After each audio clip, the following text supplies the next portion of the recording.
कह रहे हमारे घरों में बरकत कैसे हो, हमारे घरों में खुशहाली कैसे आए, सुख संपदा कैसे आए। तो संत महात्माओं एक बार संत समागम में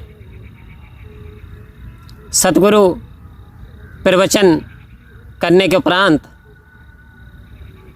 सब अपने अपने यानी तम्बुओं में चले जाते हैं।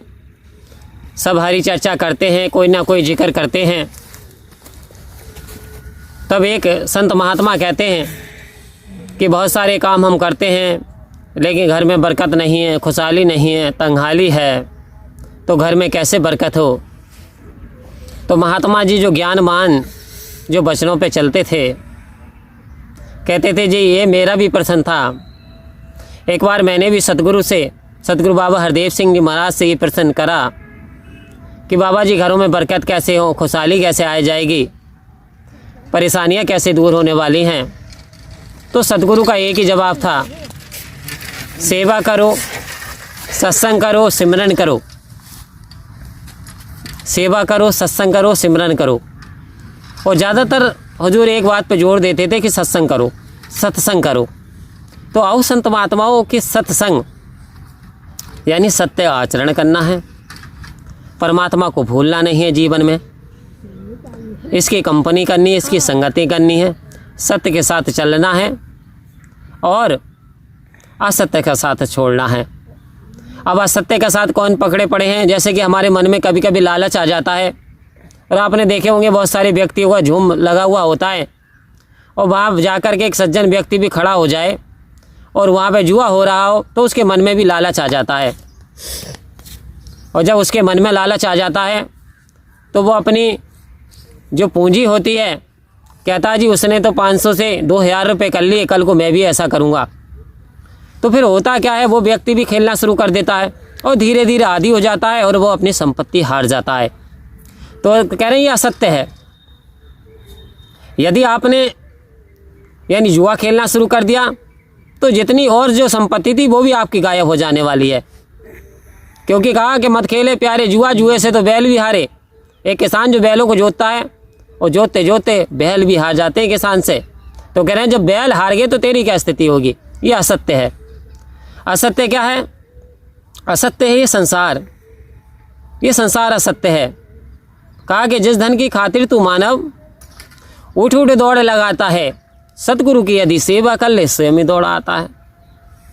यानी सतगुरु ने कहा गृहस्थ आश्रम तो बड़ा है, सबसे बड़ा गृहस्थ आश्रम है।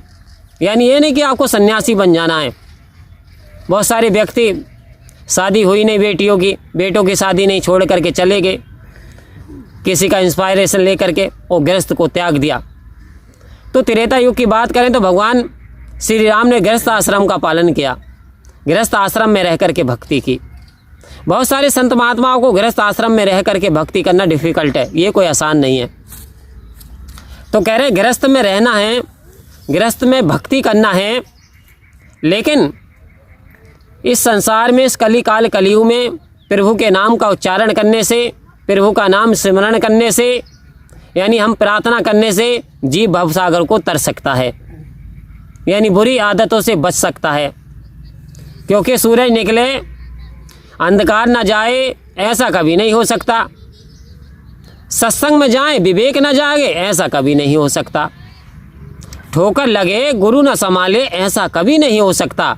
आओ संत महात्माओं, वास्तव में यदि हमने सत्संग कर लिया, जैसे सदगुरु कहते थे, कोई कहता है जी बरकत नहीं है, बोले सत्संग करो। कोई कहता है मेरी तबीयत अच्छी नहीं रहती है, तो सदगुरु कहते थे सत्संग करो। और एक बात और कहते थे कि किसी प्रकार का नशा कर रहे हो तो वो नशा छोड़ दो। क्यों? क्योंकि जब तक आप नशे करते रहेंगे बॉडी के पार्ट्स ऐसे ही डिस्ट्रो विनाशित होते रहेंगे, क्योंकि लीवर डैमेज हो जाएगा, बहुत सारी चीज़ें नष्ट हो जाती रहती रहेंगी। तो इस तरीके से हमें नशे से सदगुरु कह रहे दूर रहना है, हमें सत्य आचरण अपनाना है। पहले ऋषि महात्मा मुनि होते थे, हजार हजार साल उनकी उम्रें होती थी, कई कई हजार वर्ष जीते थे, लेकिन किस कारण से?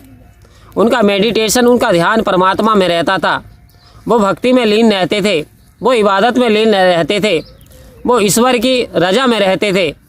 उन्हें संसार को ज़्यादा तवज्जो नहीं देते थे, तवज्जो देते थे तो परमात्मा की भक्ति को देते थे।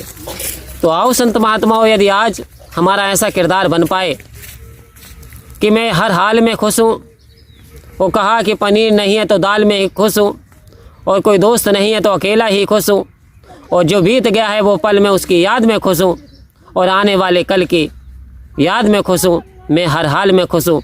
ऐसा कथन सतगुरु बाबा हरदेव सिंह जी महाराज का था। तो आओ संत महात्माओं, हमें मांगनी आ जाए तो वास्तव में हमारा जीवन बड़ी खुशहाली से कटेगा कि सतगुरु हमको तुम्हारी मेहरबानी चाहिए, खुश रहे हरदम वही तो जिंदगानी चाहिए, तेरे चमन की एक कली है मेरे दाता मुस्कुरानी चाहिए। तो आज सतगुरु के चमन की ये जो हर डाली का मतलब हर प्राणी कि तेरा रूप है ये संसार, करन करावन हार तू सब कुछ तेरे पास, अंग संग तुझको देख के दास करे अरदास। क्या हमारी ऐसी दृष्टि बन पाई है? क्या हम परमात्मा का एहसान मानते हैं? यदि कोई उपलब्धि मिल जाती है तो हम अपनी मानते हैं, हमें मैं मेरी का मान आ जाता है, मैं इतना बड़ा दीवान प्रधान मंत्री संतरी ये वो बन गए, लेकिन परमात्मा को भूल गए क्योंकि मरना तो है ही नहीं। कह रहे कितने साल जिएगा? 50, 60, 70, 80, 900, इसके बाद क्या होगा? राम नाम सत्य, सत्य बोलो मुक्त। फिर भी कहना पड़ेगा राम का नाम सत्य है, और सत्य बोलने से मुक्ति होती है। तो भाई कल करे सो आज कर, कल करे सो आज कर, आज करे सो अब, अरे पल में प्रलय होएगी बहुर करे वो कब। कहते कहते तो दुनिया चली गई। सिकंदर को दुनिया में किसी चीज़ की कमी थी, दुनिया का धन उसके पास था, लेकिन एक भी इच्छा पूरी नहीं हो पाई। लास्ट वाली इच्छा जो सीने में दर्द उठा, घोड़े से नीचे उतार करके लिटा दिया गया और कहता जी मुझे मेरी माँ से मिला दो। वैद्य को बुलाया गया, नब्ज धीरे धीरे जा रही है।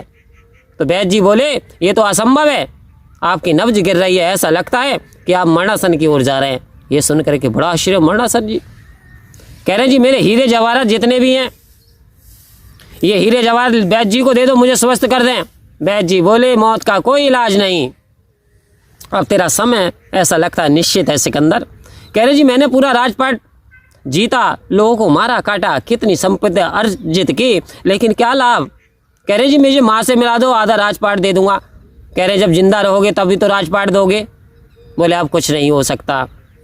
तो कह रहे मरने के बाद ऐसा करना, सारी प्रॉपर्टी हीरे जवाहरात जो तिजोरियों में भरे पड़े हैं, जो मैंने लूटे थे, वो मेरी कब्र में रख देना। कह रहे ऐसा भी नहीं होता। तो फिर बोले कैसा होगा भाई, उमरिया बिता दे राम नहीं जाने, और राम नहीं जाने तो कुछ भी नहीं जाना। जीवन भर इंसान भागम भाग में लगा रहता है, किसी की यानी बेईमानी करता है, झूठ बोलता है, मेड़ काटता है, डकैती डालता है, सताता है, मारता है, पीटता है, लेकिन सज धज कर जिस दिन मौत की सजा दी आएगी, सज धज कर जिस दिन मौत की सजा दी आएगी, ना सोना साथ जाएगा ना चांदी जाएगी। इंसान देख ले सिकंदर बादशाह ने दोनों हाथ अपने कफन से बाहर निकलवा दिए थे। कह रहे जी इतना तो करना, जब मेरा जनाजा निकले तो मेरे दोनों हाथ कफन से बाहर कर देना। बोले ये हो जाएगा, ऐसा ही कर दिया। तो हमें अनुभव करने की ज़रूरत नहीं है, हमें उनसे सीखने की आवश्यकता है संसार में। क्योंकि मूर्ख बंदे क्या है जगत में तेरा, अरे 4 दिना की चांदनी फिर वही वाला अंधेरा। यदि इस अंधकार से बचना है तो अपनी नाव को पानी में चलाना है, ना कि पानी नाव में भरना है। यानी अपने मन में परमात्मा को बसाना है, परमात्मा की रजा में रहना है। मैं हर हाल में खुश हूँ। हे परमात्मा, तूने मुझे दाल रोटी दी है, तूने मेरे को साइकिल दी है, कितनों पे साइकिल नहीं है, तूने मुझे मोटरसाइकिल दी है, कितनों पे मोटरसाइकिल भी नहीं है। ये संतुष्टि के भाव हमारे मन में आ जाने चाहिए, क्योंकि आज सदगुरु ने हमारी नज़र बदल दी ब्रह्म ज्ञान की दात दे करके। तो आओ हम सत्य की ओर चलें, वास्तव में हमारे जीवन में निखार आएगा। परम प्यार से बोलिए धन्यवाद जी।